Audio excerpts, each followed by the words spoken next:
Hi everyone, this is John. I'm going to be doing a quick review of a Zeus Miner rig today.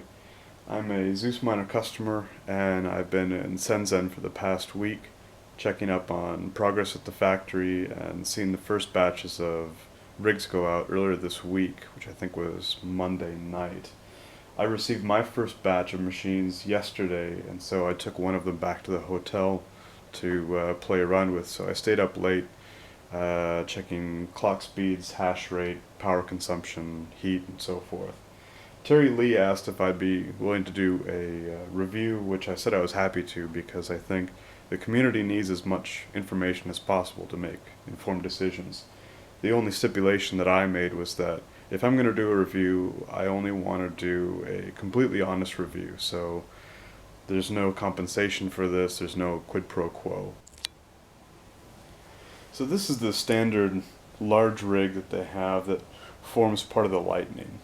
In terms of size and weight, it's 209 by 183 by 402 millimeters, and it weighs approximately 10 kilograms. There's 4 heat sinks inside, which the Zeus guys refer to as blades, and attached to those blades you're either going to have a 24 chip board or a 32 chip board. And the 24 chip board performs at 5.5 megahash or thereabouts, and the 32 does about 7.5 megahash. The original Lightning design was going to be 72 megahash with 4 blades, so 4 heat sinks with 2 boards on each heat sink. And from the updates that Terry has provided along with what we've learned, essentially the heat and the power consumption of those boards was just higher than anticipated, which in the ASIC development world isn't all that uncommon. So now they're moving toward a slightly different configuration with a shorter heat sink, essentially a half heat sink, with just 1 board per heat sink, and they want to go with a shorter but wider rig, so you'd have 1, 2, 3, and 4.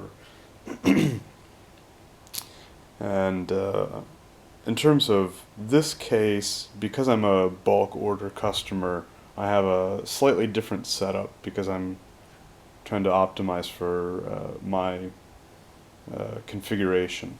So I've actually got 1, 2, 3 of the half-length boards and 1 full-length board with 2 boards on it. So this ends up being about 27.5 megahash. And I can show you what that looks like when I open up the case here in a second. The airflow is pretty decent. We've got 2 fans here at the back. They're in a pull configuration, and they're both doing about 92 CFM. There's no fans at the front. It's just air inlets, and you can see these are the fins from the heat sinks. So we've got 1, 2, 3, and 4 heat sinks there. We've got 12 screws that hold on the case, probably a little overkill, but that's fine. And we've got 8-pin power connectors at the back. In this configuration we won't use those because I've got 5 boards in here. I'm actually using 5 of the power connectors.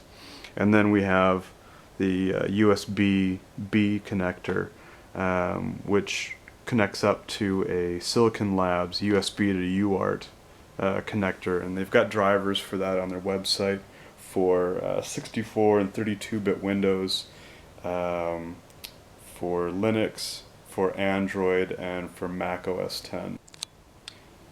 So this is the interior of the case. I've got the 1 full-length heatsink here with 2 boards, and 3 of the half-length with 1 board each.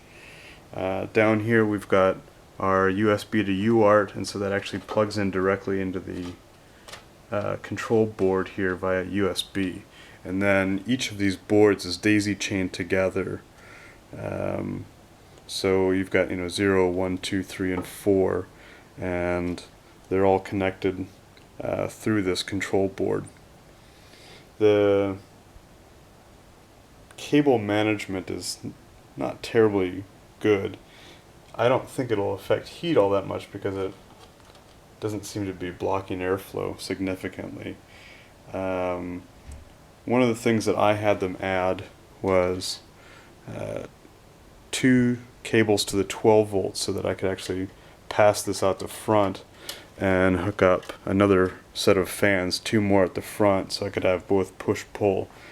I wish they would have included that with this design.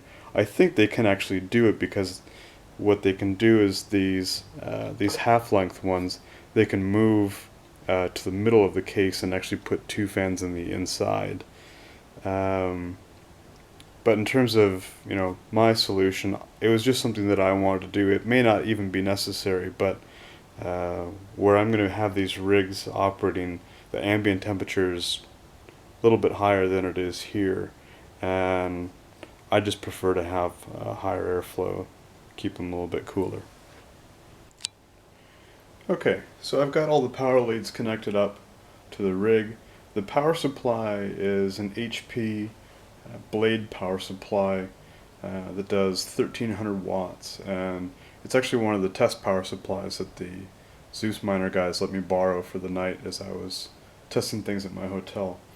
I'll be running CG Miner off of my little Atom netbook, and I've got that connected up via HDMI to this LED screen so we can watch the CG Miner output and also look at Light Guardian to compare.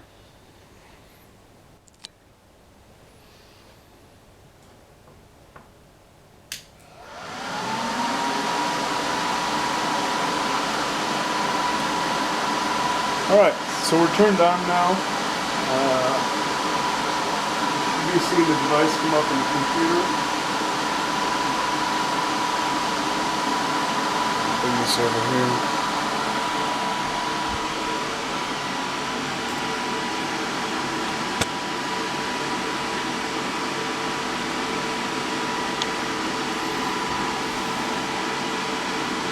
So it comes up as the Silicon Labs CP210X, and it sees that USB to UART bridge. And what I've got set up here is I put together just a brand new Light Guardian account. I called it Crypto Advocate, and as you can see here, there's no balance, no hash rate. I have 0 active workers. I haven't done anything on this account. If I look at my workers, I've got 1 worker, which I've named Crypto Advocate Review. The difficulty, I set the minimum at 512, as well as the starting difficulty, and the max difficulty at 1500. There's no work that has ever been done on this. So now I'll go over to, this is my CG Miner script here. This is running CG Miner 3.1.1, and if I open up this batch file here, you can see that we're using CG Miner, going to Light Guardian. Here's my worker name, and this is on COM3, that's the COM port that's assigned to the miner, and I've got the clock rate set at 328 megahertz, which is the stock clock. So I'll go ahead and start this up.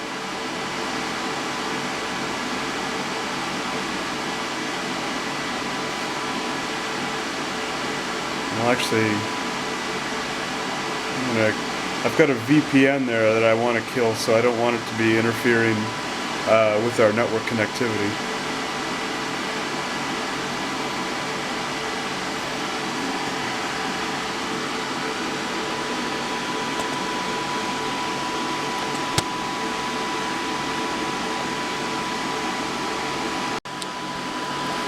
Okay, so I've let this run for just over 20 minutes, and it's starting to settle in.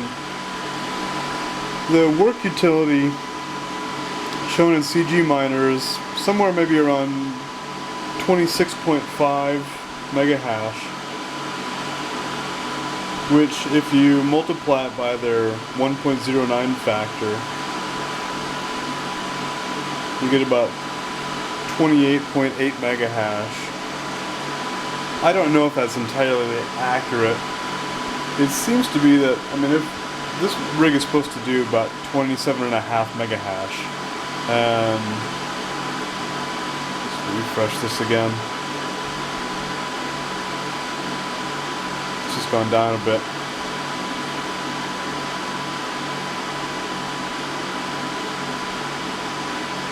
I've been getting somewhere around 27.8.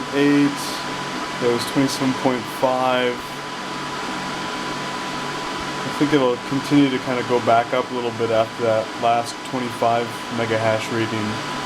But it seems to be right in about that range of 27.5 that it's designed for. Let's go ahead and take a look at power usage. So I've got my flute clamp meter here. So that's a DC, we're all zeroed out.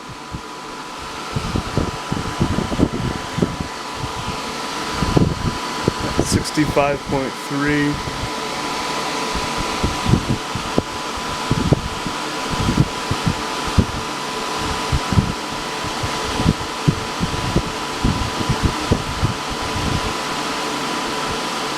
So very little fluctuation. It's really sticking right around 65.3, 65.2. If I stick it on one of the 8-pin,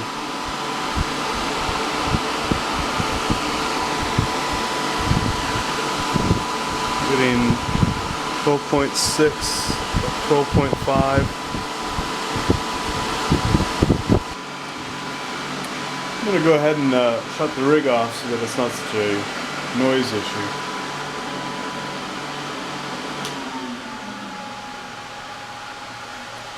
And here we see it's failing to connect. Now it's disabled.